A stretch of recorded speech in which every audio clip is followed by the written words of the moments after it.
Okay, so here's a funny story for you guys.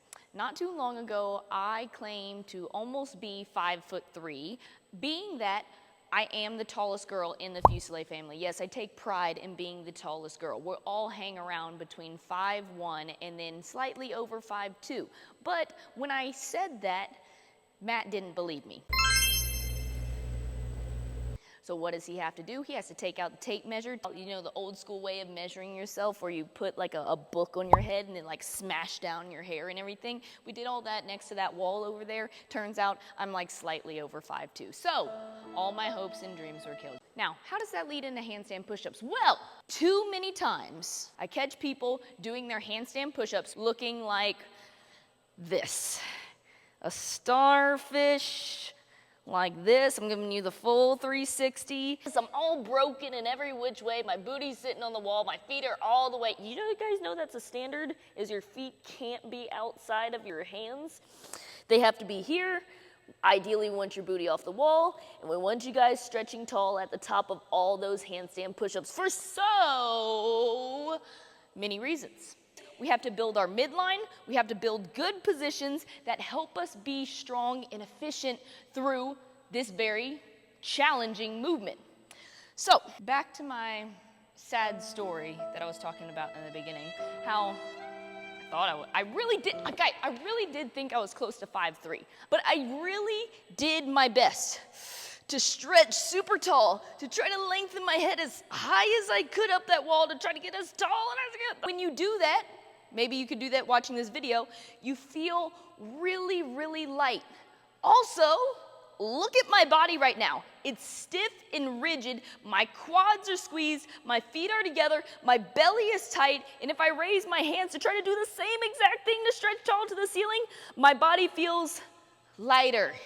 In gymnastics, we always say tighter is lighter. So why? You guys, tell me why. Tell me why.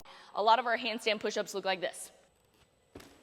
There's a lot of pieces and parts and steps and tricks and everything you could do in handstand push-ups. I'm working on a big handstand push-up program for you guys. I'll let you guys know when that's available. But while I was writing it, I had to come out here and do this video for you guys to help kickstart you on the right foot. This is a big deal, not just for handstand push-ups, but for gymnastics just in general. When we kick up to any handstand, whether you're gonna do a kipping handstand push-up, a strict handstand push-up, a handstand walk, a handstand hold, we need to be thinking, be as tall as I could possibly be.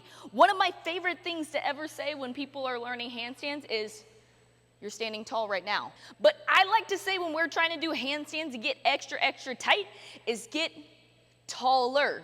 Be that little kid that's trying to get measured up against the wall and you're trying to get as super, super long and tall as you could possibly be. And while you're doing that, I want you to feel what's happening. What's squeezing super tight? It's kind of everything. What does that feel like? For me, it definitely feels lighter. So when I kick upside down, it's not quite as natural as just standing tall right here. So you have to think about that. When I go to kick upside down, I'm gonna try to be the tallest version of myself. My feet are together, my quads are squeezed, my booty is squeezed, which means it's off the wall. And then especially, my core is super, super tight. After that really tall handstand. Next part, we're getting down to our head. I'm gonna lower myself down to my head into my tripod position. That's a whole nother video that's coming up later. This is super important, but we're here to talk about being tall. Now, obviously my arms are bent. When I bring my knees down, things are starting to break. I'm starting to get some more angles in my body. It might not be as natural to stay tall and long, but notice my midline right now. My booty is against the wall because it's helping me balance at this bottom position, but I'm not looking like this. My back is not against the wall. I'm not getting lazy. I'm still, from my head up to my bottom, I'm still trying to stretch super long. That was a long time talking on my head. It sounded like I was kind of had like a kazoo in my mouth. Anyways, even at the bottom of that handstand push-up, in that headstand position, I don't want to get lazy or soft because that's going to make me feel really heavy. Now, this is the big thing. This is the big money piece. When I go to extend, to kick, what do I need to do?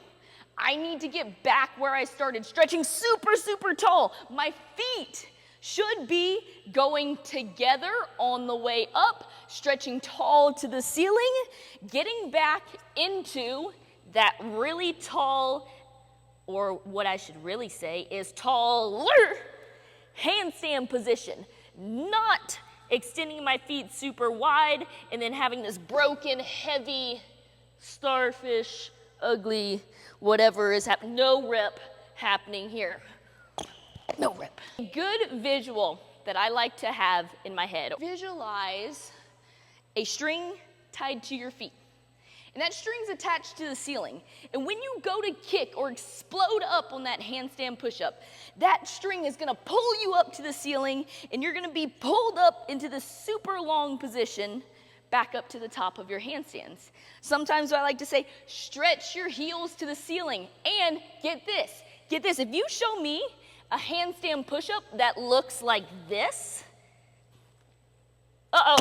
that's a no rep. I came off the wall, my feet never made it back to the wall. That was a great miss. That is much better than showing me something like here. Or the big telltale sign too is when you can hear those heels really hit the wall or bang into the wall. That means my midline's going from here to here, okay? Instead of here, extending my hips and stretching tall. But just like anything we do in here, it's probably better for us to start at a really slow pace or doing some isometric holds, just the handstand hold, working on stretching super long, or maybe it's even just standing next to the wall doing this before you flip yourself upside down, feeling out what that taller feels like before you get super dynamic with it. But in the end, all I'm here to tell you guys about is my sad, sad story of only being right over 5'2". I really thought I was 5'3", but turns out I'm only right over 5'2". It has encouraged me to be extra tall, and that helps you in your handstand push-ups. That helps me even if you're doing something like strict handstand push-ups. Tighter is lighter, handstand walking. We love to do all of that around here, so remember, get that inch taller. Let me know if this tip helps you guys, and be on the lookout for my handstand push-up program coming up. And happy handstanding. I'll see you guys later. Peace.